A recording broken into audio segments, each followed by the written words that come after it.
So we have a number of cool season crops that you can grow early in the season. You don't have to wait until the last frost date in May to start those crops. You can get them started as early as March and April in your garden, or even a little bit earlier if you're using like a low tunnel or if you're using a cold frame to get those started. So some of the earliest things that you can start in the garden are things like radishes and spinach.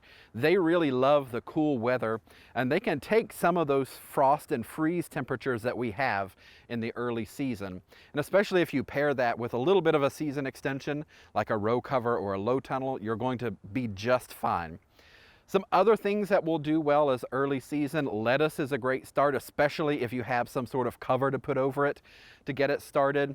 And some of the other leafy greens, kale, for example, chard, beets, all of those things do really well in the cooler temperatures. So you want to take a look at what you really like to eat and pick some of those things from that list. And remember that you can get them started in the outside earlier. Don't forget things like peas as well. They can take some cooler temperatures.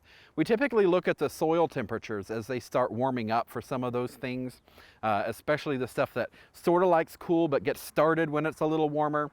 And so we look for temperatures around 40 to 45 degrees before we get a lot of that stuff started.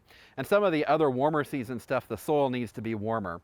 But for a lot of the cool season stuff, we can get there. And actually, if we use stuff like raised beds, those actually get warmer faster than soil that's at ground level because we have warmer air around it and it can warm up faster.